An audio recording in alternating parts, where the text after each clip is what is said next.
Let's speak first with Ryan Shorthouse. Ryan is the director of the centre-right supporting think tank Bright Blue. He's also a former Conservative policy advisor. Hello, Ryan. Good evening. Tory grandees, says The Times, have warned that the Conservative Party is ripping itself apart and have called for toxic briefings to cease. That doesn't seem like it's going to happen anytime soon, does it? No, there's a lot of people now declaring that they're going to stand.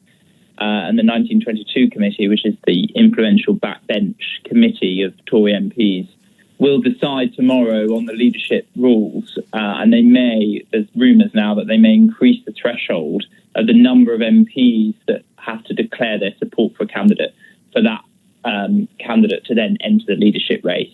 And they're thinking of increasing that threshold just because there's so many people declaring at the moment. Yeah, there's 10. Are we expecting more than that? I wouldn't be surprised, but I think the ones who are currently very high profile in the cabinet tomorrow will know for sure if they're standing or not. I think there's still uncertainty about whether Priti Patel, the current Home Secretary, will stand or not. Although there's lots of people who are coming out in favour of her doing so, but I think she's the sort of remaining one to sort of officially declare. The Conservatives seem to be pulling a Labour Party, by which I mean they have formed a circular firing squad and are taking themselves out. I think what is good now, after 3 years of Boris Johnson, is that there is a proper debate about the direction that the Conservative Party wants to take the country in.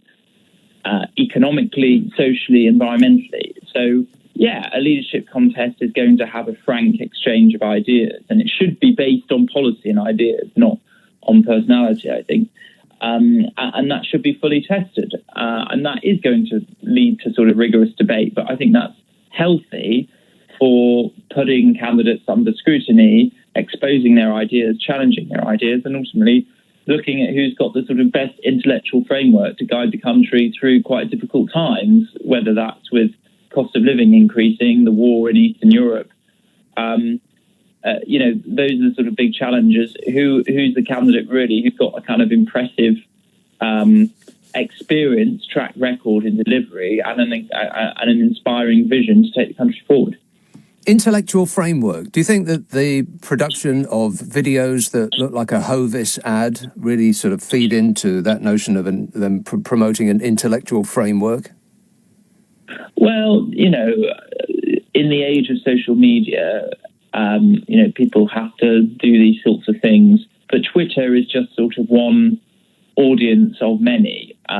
What I think we should be more interested in is the substantial policies that candidates advocate. And what I'm looking for is somebody who really sort of stresses responsibility in it fiscally, socially, environmentally, politically as well. But what I mean by that is let's have a candidate who is going to make sure that, yes, we grow the economy, but we also have sound public finances. So lots of candidates declaring tax cuts, but they need to be funded tax cuts. We need to know, particularly at a period of time where interest rates are rising, that those tax cuts will be funded, not unfunded, and that they're realistic. Environmentally, are we going to have somebody who's committed to decarbonising the economy, achieving net zero? Socially, are we going to have somebody who's going to look after the poorest members of society, particularly with inflation rising, and somebody who isn't going to stoke division and culture wars unnecessarily? And then politically responsible as well, somebody who, is going to kind of raise the reputation of politics, make politics as a profession inspiring and something that young people want to join. I think that's, somebody who really kind of stresses that responsibility. And, I think for Conservatives, a lot of the public do see Conservatives traditionally as the party that makes tough decisions, but in the basis of being responsible. And I think that's what we need to see from the next Prime Minister.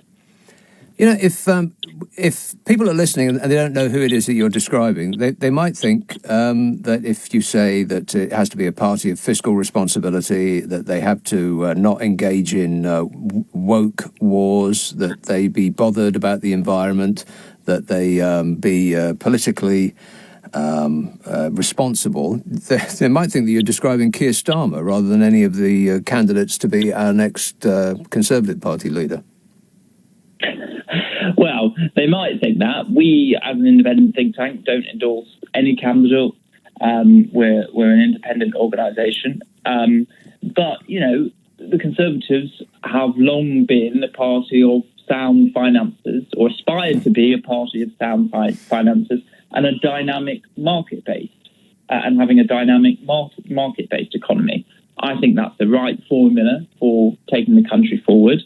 And I think that's what the next Prime Minister, Conservative Prime Minister, needs to, in terms of the policies, not only have that vision, but have exciting, genuinely new policies put forward too. Do you think that the next leader of the Conservative Party is going to have his or her work cut out, persuading the people who are just about getting by that tax cuts, which of course overwhelmingly favour the rich, and reducing the size of the state, which also overwhelmingly favours the rich, is something directed at alleviating the problems that the poor are suffering from?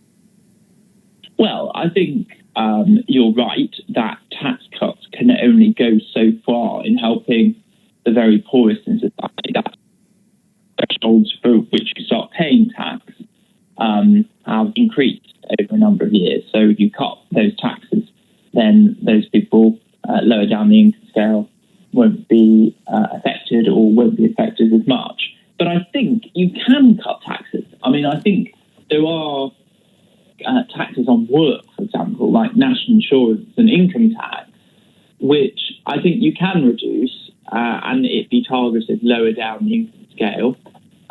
But at the same time, I think if you're going to do those tax cuts, they need to be funded. And that means, I think, tax rises elsewhere.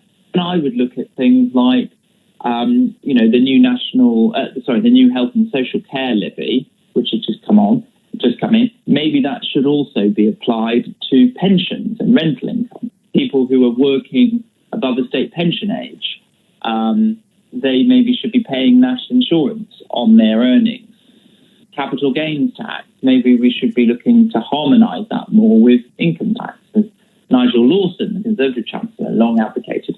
So there's lots of things that you can do to reduce the burden of taxation on work, which would help productivity, reward hard work and enterprise and people really struggling to get by, and increasing slightly the tax burden on people who derive a lot of income from wealth or luck or rent seeking. Right, so that's the one thing that people might think that the Conservative Party are allergic to even mentioning out loud, a wealth tax, as in taxing not the earnings of people. People don't become a billionaire through their wages. They become billionaires through the appreciation of their assets. And that's a thing that is taxed at much lower rate than earnings, by which method the rich get richer and the poor continue to get poorer. It's not really a Tory policy, is it, to tax wealth? Well, I think that it's a Tory policy to reward people for working, because work is something which is economically and socially, morally very beneficial. Wealth and the accumulation of wealth is a positive thing to aspire to, but I think it's, for example, why is it right that, a company owner can take a lot of the income that they derive from work through dividends, which is charged a taxation rate which is lower than the income that people in their company, their workers in their company, receive. An income tax is applied. That's a higher rate of tax than the dividend taxation. Well, I agree. I agree with you, but I'm not sure that many Conservative MPs would agree with you. In fact, they'd probably be clutching their pearls to their chests at the very idea. Well, I think a lot of Conservatives would be sympathetic to the idea that moving the kind of burden of taxation away from work onto wealth to a certain extent is something that should be welcomed. Now, of course, the other consideration is that if you tax capital gains too highly, then that may put off investment. And that is a credible argument with some evidence to support it. Well, precious little, you have really. to get the right balance. It is one of those, sorry to interrupt, but it is one of those arguments that we hear a lot, that we can't touch the wealth of the super rich because they'll leave. And they mostly don't, because they want to live here. They want to live in London. I mean, the super rich have two locations, really, that they want to base themselves and their businesses in, New York and London. And London is a more livable city. So I challenge them to get up and go. They just won't do it. Well, I think you're right that there's factors other than just taxation rate for why somebody wants to live in a particular jurisdiction. But, I think the thing to say is that capital gains is not just about the super wealthy, and there is some evidence that taxation rates can have some impact on investor talent decision making. And as such, I think, my own view is that capital gains now can be brought. The gap between the capital gains and income tax rate can be narrowed, but I don't think it should be eliminated altogether, because I think we need to be very careful about that and not deter investment, because that would be something which would be economically damaging. But I think it is worth narrowing the gap incrementally and seeing if we can get the right point where the taxation applies. Let's just talk about personalities, because, for all of his faults, Boris Johnson was the politician that could reach parts that others couldn't. And none of the candidates to replace him seem to be going over very well with the public. There was a poll conducted by YouGov. Rishi Sunak, amongst Conservative voters, Rishi Sunak was in the lead. He was the only one that actually broke two figures as a percentage. But if you look at those who are not Conservative voters, whom might they prefer as the next Prime Minister, by far and away the top response was none of the above. That rather suggests that the party's got a problem. It does, yes. Polling, of course, is not static. It can move over time, and if people are able to have the platform to articulate a compelling vision and also be in office to show delivery, then that polling can obviously change. But what I would say is this, which is I am not seeing from the Tory candidates big, new, exciting policies. It's sort of tax cutting, more on defence. It's the sort of typical things that you hear. The public have long heard these sorts of policy commitments made. There needs to be a sort of overarching vision from one of the leadership contenders, which is genuinely original and refreshing, which is, what are the sort of policies and visions which hasn't really been articulated before and is something which can take the country forward.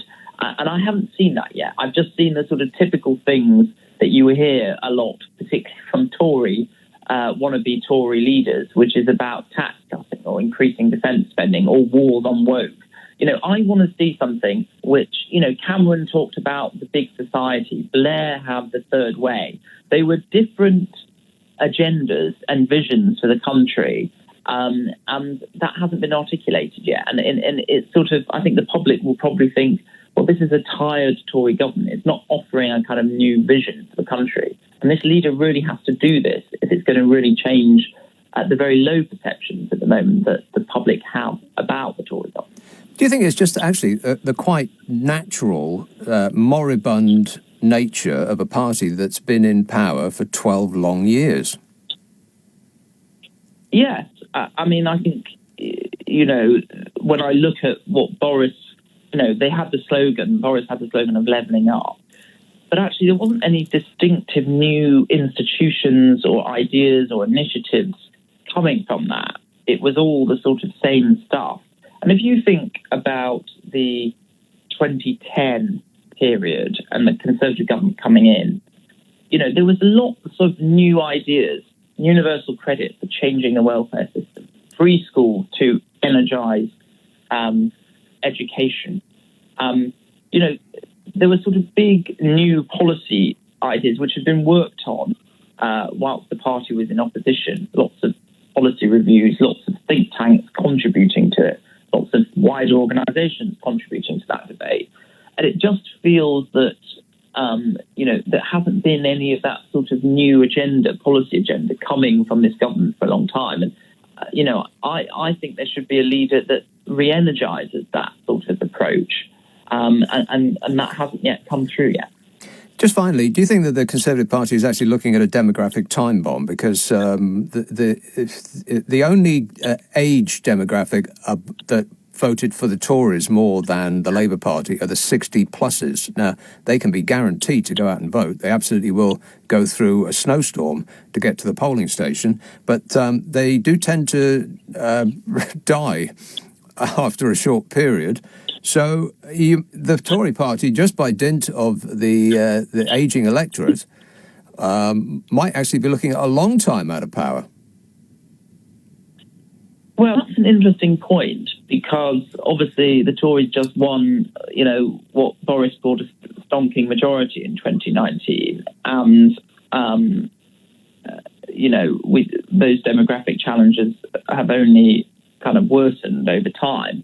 So what I would say to that, of course, is also that people, we are becoming a more ageing society. People are living longer, and the kind of median age of the voter is increasing. Yeah, actually, having thought about it, it might be the opposite of what I just said. It might actually play to their favour. Well, it depends. Just on that, it does depend actually, because as people get, there's two effects here. Because as people get older, they may become more conservative, and there's some evidence to support that.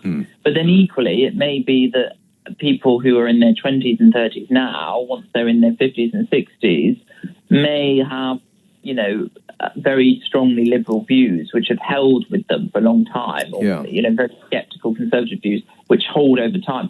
It'll be interesting to see what wins over, really. Yes, well, 80 is possibly the new 50. Just finally, there's breaking news. The Conservative backbencher Remen Chitsi has just declared that he's going to run to become our new leader. That's exciting, isn't it? It is exciting.